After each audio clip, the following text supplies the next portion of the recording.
So I now want to just touch on a few matrices that we can use to help us with some decision making. So as we've moved through this define phase, we would have picked up a number of insights. Some of them we might have categorized. We would have also identified, and we could have categorized these using the AIOU framework as well. So we could have found activities, we could have found objects, we could have found environments, less so you'd put on a 2x2, different types of users, all of those types of things. We can actually now identify a whole series of 2x2 matrices that we can use to try and give us a little more insight into the behavior patterns of individuals. Sometimes I get these from the spectrum analysis that I do from behaviors on a persona. So if you recall, we had our persona, and just quickly summarize, and then I had a few spectrum things here. In other words, they were casual versus smart, they were anxious versus laid back, different types of things. And now those you can actually use to begin to plot different types of graphs with different aspects of different spectrums, so to speak. Okay, so that's really what I just wanted to quickly touch on. But your best way to do it, and since you're mapping these 2x2s together, is try and use your doability, viability and feasibility lenses. Okay, so let's move over a little here. So here was the doability, here was the viability, and here was the feasibility. And you'll see you can actually get different graphs for each of these. So start with something a little more basic, which is something that we've actually dealt with. So if we look here, we looked at value down the bottom here versus complexity. But what this graph is actually doing is speaking to this quadrant. As a matter of fact, it's touching on the middle here. So let's take this out and so it's actually looking at that intersection there. So it's looking at the value that you can achieve from this idea and how difficult it is to implement. You can get other ones that sit in the same space. So let's look at impact versus doability. Fairly similar. All right, what this does is gives you an order of priority. So we'll have low down here and high priority up here. And that would also fit in this section over here. So you see, just in this short example, I've got like two types of graphs that I can already begin to use, specifically related to the viability and feasibility quadrants. All right, so remember there's actually quite a lot of graphs down the bottom here. I've just shown you two.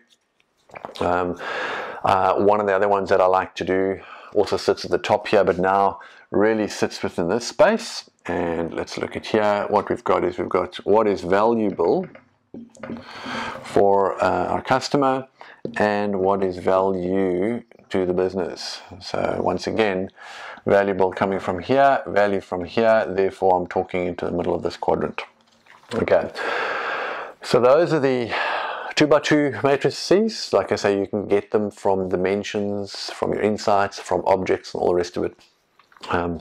And normally when you start to look up at the desirable stage, there's a stack of stuff that you can use there, more than what you can actually use down the bottom here.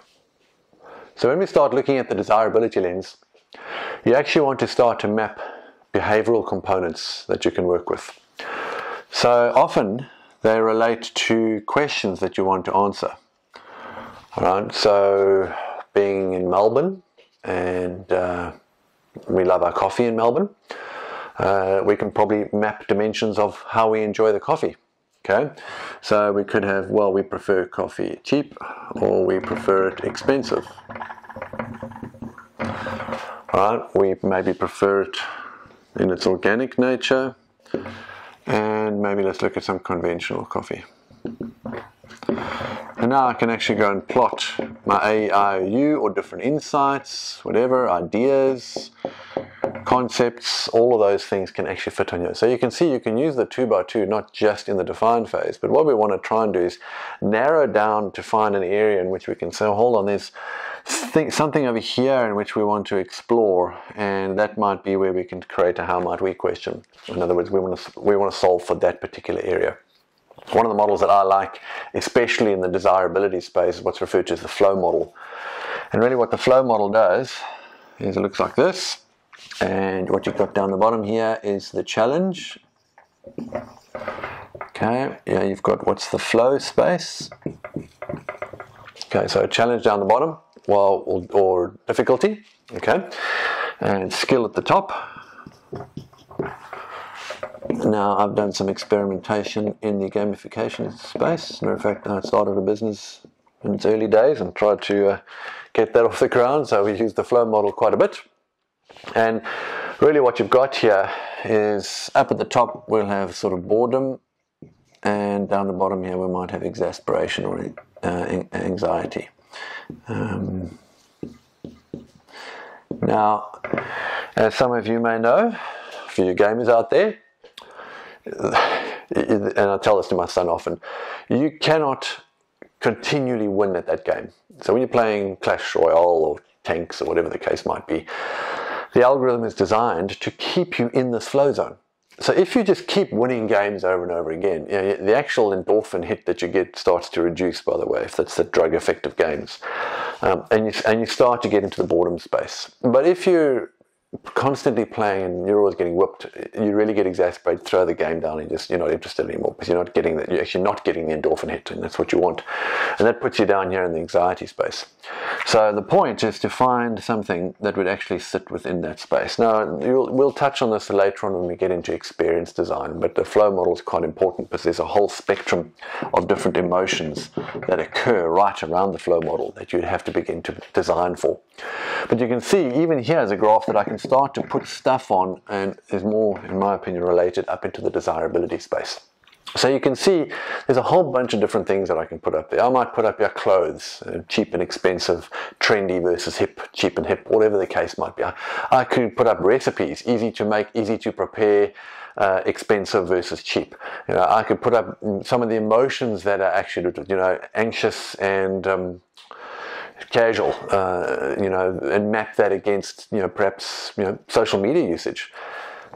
How about something which is quite varied? They don't have to be similar type of dimensions. So I could look at individuals and how they travel on the train, and I could have those that prefer public transport.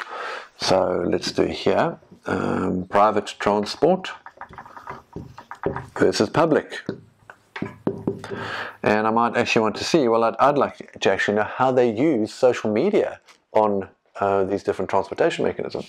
So I could say, you know, low use of social media versus high use of social media, and I can now take a lot of my research and I can plot it on here to figure out, okay, where might there be a concentration of people? Oh, look here.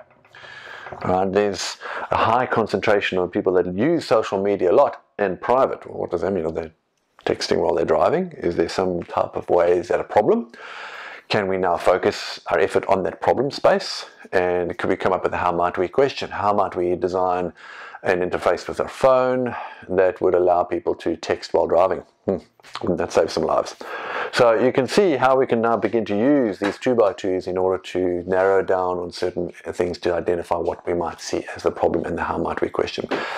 So what I suggest you do is take the insights, the AIU data that you've got, play around with a few of these 2x2s, takes a bit of experience to come up with the different ones that you want to work with, give it a try, and you know, and the nice thing to do is you plot a few dots on there, and take a step back and you're like, what is this actually telling me? And sometimes it's emergent, and you're like, oh, hold on, this is something new, a new lens that I haven't seen. Hey, what happens if we do this, if we do this, if we do this? And keep iterating through that, and you see how many things you can discover from the research that you've already brought to the table. So get 2x2ing. Thanks.